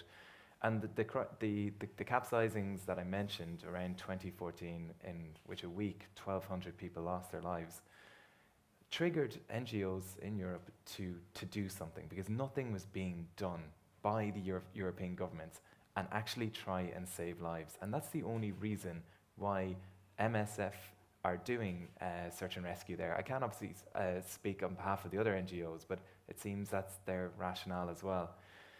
But I completely recognise that NGOs are completely not the solution to that crisis that's going out there. That's up to the governments to sort out. NGOs are definitely not the solution, but they're definitely not part of the problem out there. So that's what I would have to say. Thanks a lot, Conor. And another part of that answer, I think, is that if the NGOs weren't doing what they were doing, there'd be a lot more people dead. Yeah, without a doubt. Now, I wonder, could we get the lights put down a bit, because it's impossible to see people if they want to put up their hands to ask questions. Okay, that makes it a little better. Okay, and I presume we have a roving mic. Still can't see very much, but okay. Is it on? Okay. Yeah. Hello. Hey. Okay. Well, we Can you see over to me? questions, and Yeah. if you've wish to, it might be helpful if you say who you are. But if you have some reason not to say that, like if you're an asylum seeker who doesn't want to get into trouble, that's fine too. And also we would, of course, be very happy to hear from any other people who are in the asylum seeking or migrant community who are here. Okay? There's somebody there. Yeah, hi. Thank you, Bernadette, for your passionate speak. It's, as usual, it's full of a lot of issues. And thank you, Dr. Connor, as well, for sharing your story, and Sifa as well, thank you for sharing your story. Bernadette, I'm sure you're aware that they have a sponsorship system in the Canadian refugee resettlement program where they call it the 5-group sponsorship, where 5 families get together and they sponsor a Syrian family for a year until they initially set up their own life. And they also have some company and organization sponsorship where a company takes over, employs a Syrian member of the family to support the family, and they support them for a year. And I'm a great supporter of that system as well, and I hope it does get implemented here. But like you said, it needs the push of the people, of the public, of the citizens to introduce it and push it forward into the governments and down their throats, hopefully. And I hear everything you're saying, and I support most of what you're saying, especially about Europe does not have a refugee crisis. The West does not have a refugee crisis. They have a human relationship crisis with other fellow human beings, but they are not lacking political will. They have the political will when they go and bomb cities in the Middle East. They have the political will when they go and destroy the infrastructure of Iraq, the cradle of civilization, for thousands of years, and create chaos out of it. They have the political and military will to go into Benghazi and destroy it completely and get rid of Gaddafi, and now Dr. Connor, you're saying it's a failed state. And they have the political will to remove the indigenous people of Palestine and give the country to other people and turn the indigenous people into refugees, which I am a 3rd-generation refugee Palestinian through my grandfather and through my father. I'm fortunate to be here, living away from the troubles of the Middle East. But my question and my comment is, if we had not dealt yet, and we are still failing, the Palestinian refugee crisis, and I'm sure, Dr. Connor, you've seen it with your own eyes in the West Bank, in Gaza. I've seen it many times in Lebanon because I was there. I was born there. I was born into a refugee camp myself. I lost a lot of my family members during the civil war in Lebanon while living in degenerated situations in refugee camps. I'm not sure how many people here know the situation of the refugee camps and the Palestinian refugees in Lebanon, where they are not allowed to work in probably 95% of professional jobs in Lebanon. So if we had failed in that situation, what gives us hope now that we will actually succeed with the refugee crisis that's happening now? And why has the light suddenly shone on the refugee crisis now, while since 1947, nothing has been done for the Palestinian refugee crisis? And we have failed as an international opinion, as the international arena, West, East. I mean, even the Arab states have failed the Palestinian situation as well. I'm not totally blaming the West for the failure of that, but even the Arab communities and the Arab states have failed that. And so what gives us hope that we can deal with this situation if we haven't learned the lesson? And Dr. Connor, I have a question about what's your view on the obligation and responsibility of Europe when Ireland has only accepted to take 4,000 refugees, Syrian refugees, to all of Ireland, okay? They're coming in drib and drabs to councils, to counties, to small towns. Sometimes these towns are isolated from the bigger cities. and Lebanon has taken in 1.5 million, on top of the nearly 2 million Palestinian refugees that already existed there since 1948 and then 1967 again. So what do you see, what's your opinion on the obligation and responsibility of Europe to take a larger number, due to the fact, of course, that they are partly responsible for the crisis? I would like to hear your opinion on that, please. Well, thanks very much for your questions.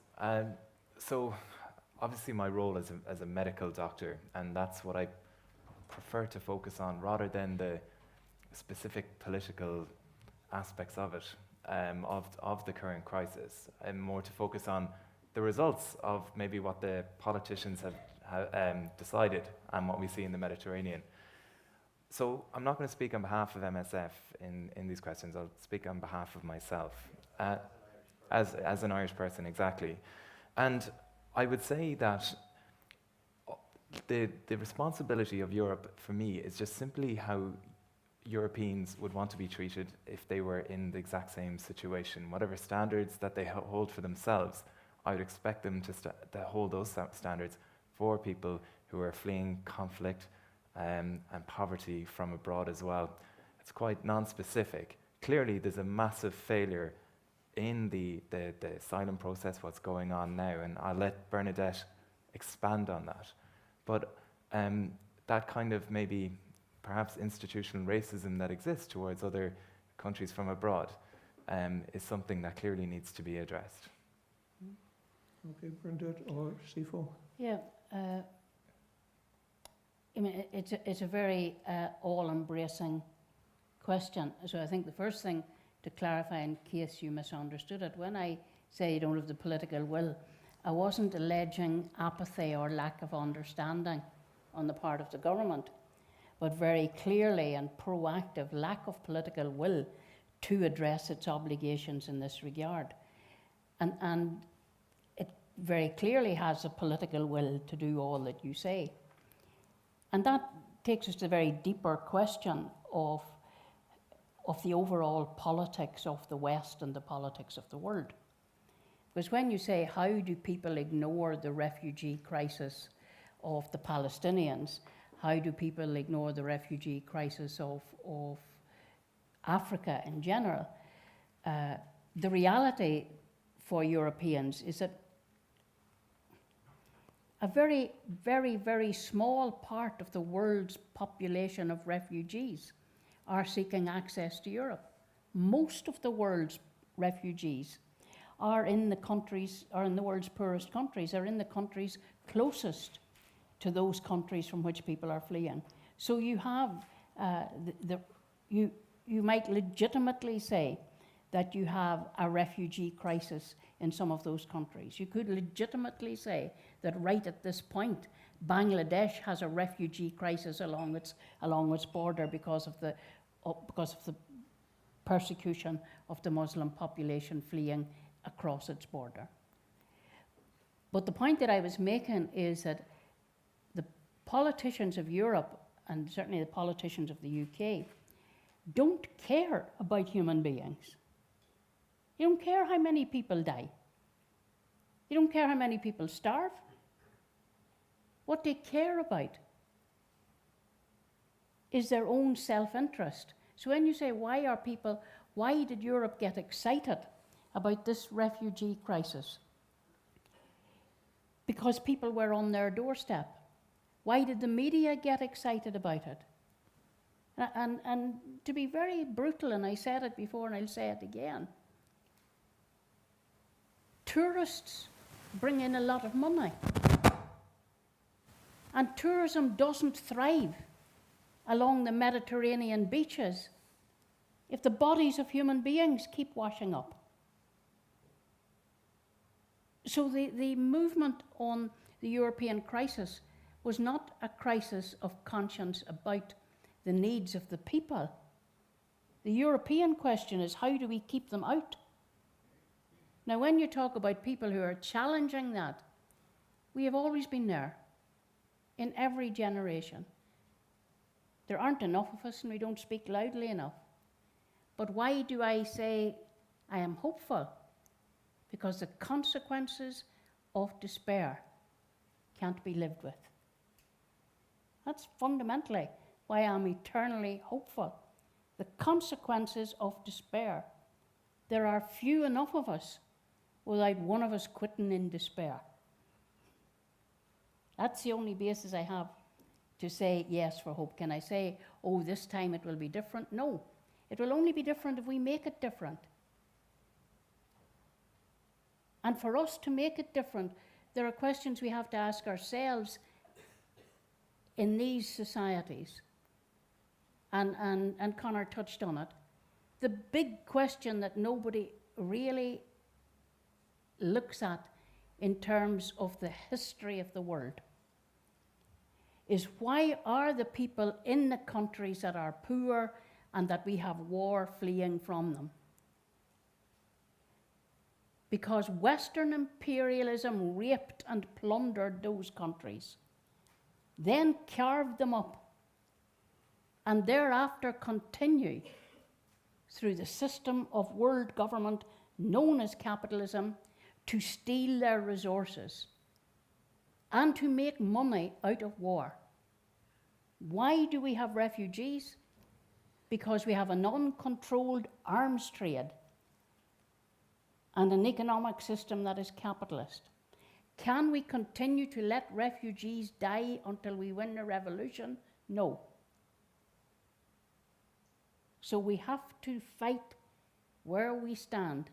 And for some people, that's helping to get families homes.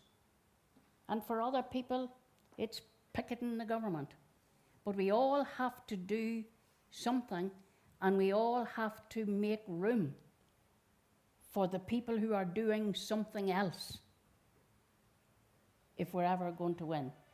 But I remain hopeful. I refuse to despair. Maybe I'm just insane. I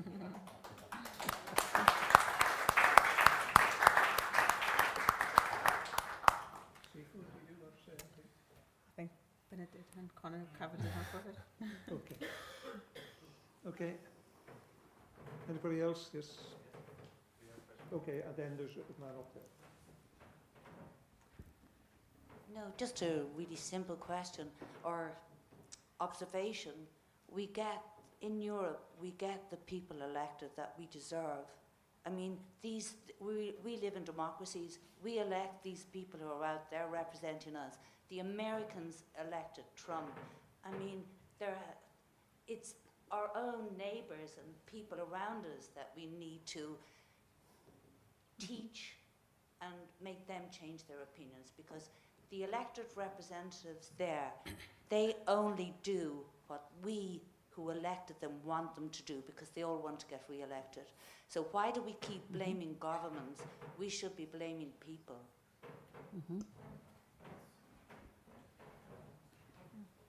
Anybody want to respond to that? Mm-hmm. I agree with that. And I think the way to educate people is through experience. That's why I think, people buy in and buy into the big global ideas, and they believe what they read in the paper because they don't see other people as human beings. And it's remarkable how disconnected people can be. I have talked to people, and when you're first talking to them, I'd say, how can you look at that? They say, I switch off the TV. But how can you live with the fact you don't care? I don't know the people, they say. They're nothing to me. I don't know them. They're not from here. And you have to face that reality. But people don't say that when they meet a person. When one woman meets another woman, and both of them get to talk, and one has no clothes for her child, and the other has a child who has grown out of hers.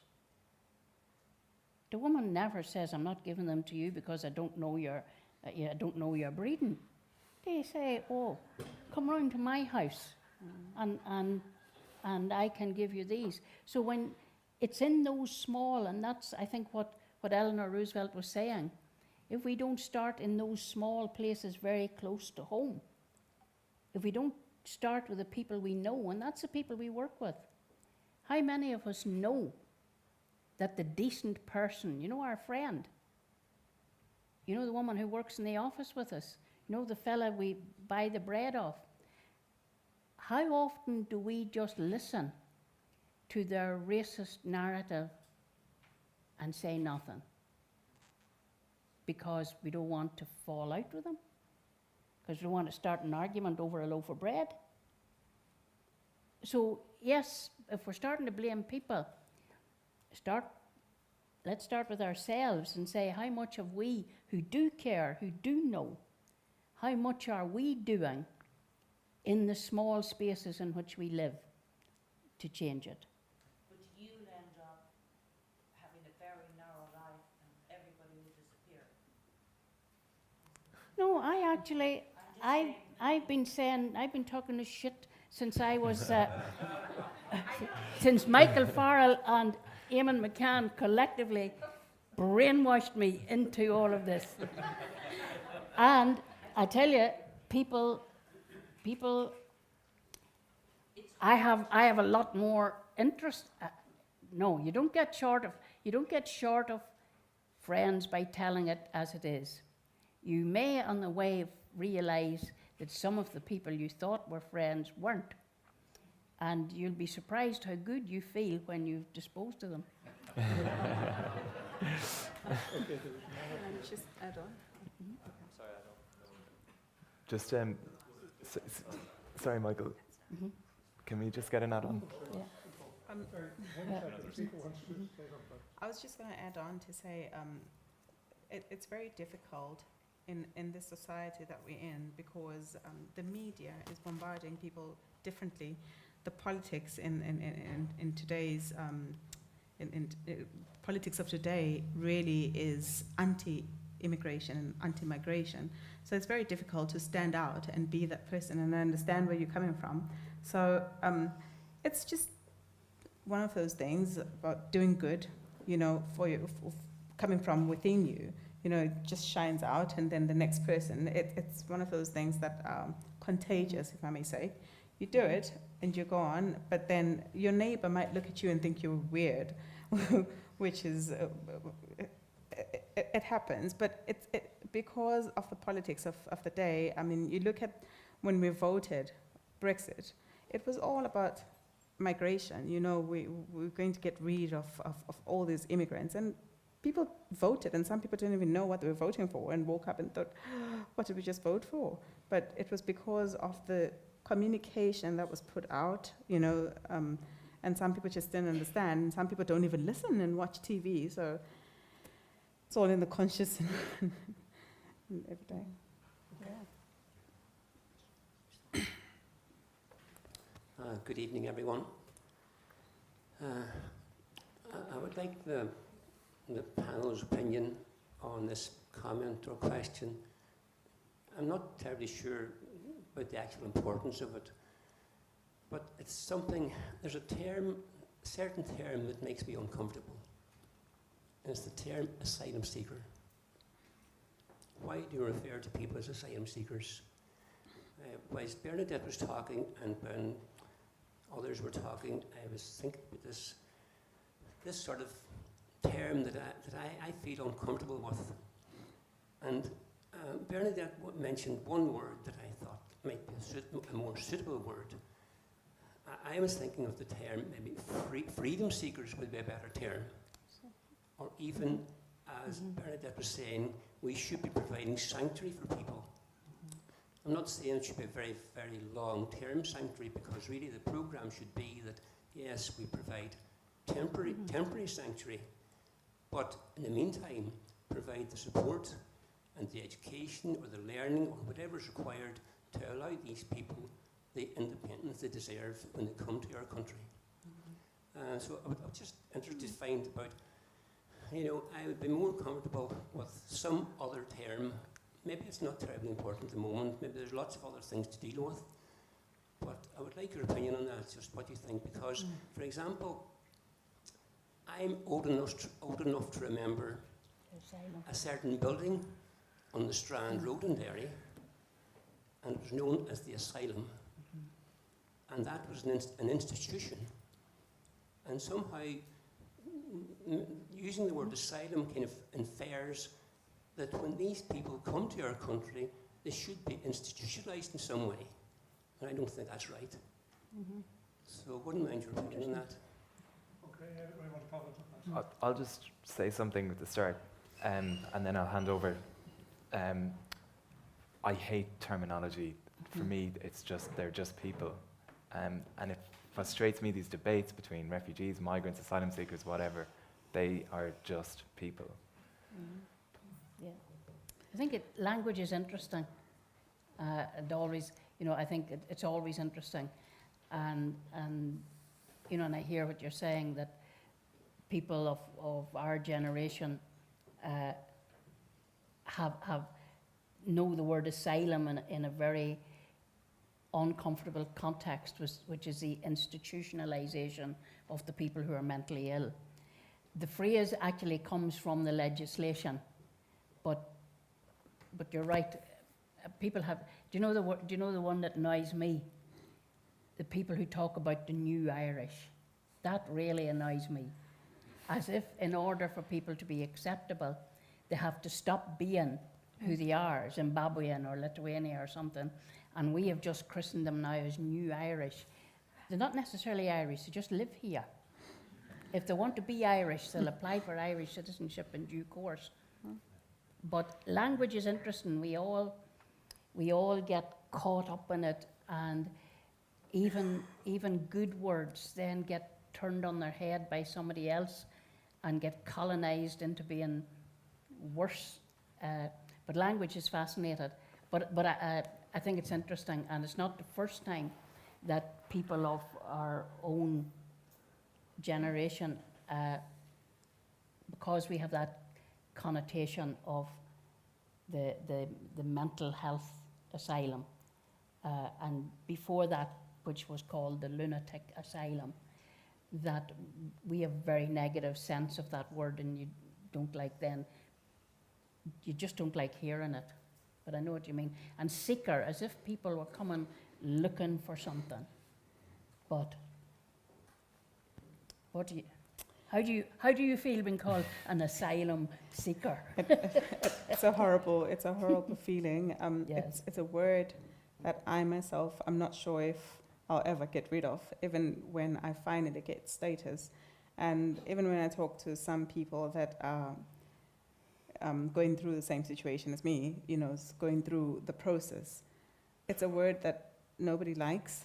Unfortunately, it's used, and it becomes a part of you wherever you go. If you're feeling out of form, you need to say what your status is. You're an asylum seeker. And even when people actually get status, it's one of those things that are kind of stuck in your brain, that you do not belong to this place. You never ever belong to the place because you were an asylum seeker. You're an asylum seeker, and you finally become a refugee, but you were an asylum seeker. You're an outsider. So I think it's just meant to break people, to classify and put you in a box, and that's what it is. Father, did you want to say anything? No, I mean, you summed it up. You couldn't have summed it up better. Yeah. Okay, as you can see, somebody's been whispering in my ear, which means that we're being told we have to get out of the place. So I'm sorry about that. We'll have to end the questions and answers there. Okay, I'm going to hand over to Neil Martin, a very distinguished musical composer and great friend of Field Day and of many good causes. And Neil will just finish up for us. Okay, thank you.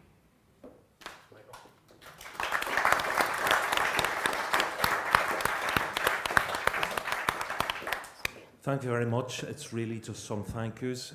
First of all, Pauline in the Playhouse here, great friends of us all in Field Day over many years, thank you. To Billy Hall and Atlantic Philanthropies for the finance to make this and Galway last week possible. To Sean Murray and his crew from Relapse Pictures for documenting these very important 2 days. To Fergus Daneman for helping put this production together. And of course to the 3 extraordinary speakers for sharing such wealth and experience with us this evening, to Conor, to Sipo and to Bernadette.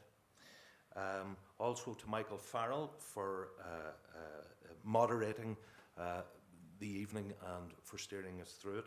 To Dermot McLaughlin for his extraordinary fiddle playing near the top of the evening. To Jessica Traynor for allowing us speak her poems. And to Stephen Rea, one of the founding directors of Field Day, whose zeal and enthusiasm for doing the right thing and for caring is as fervent and as it was almost 40 years ago at the start of Field Day. And finally, and very, very importantly, to you, ladies and gentlemen, for being here this evening, from all of us and from Field Day. Thank you very much indeed. Ihiwayuguf.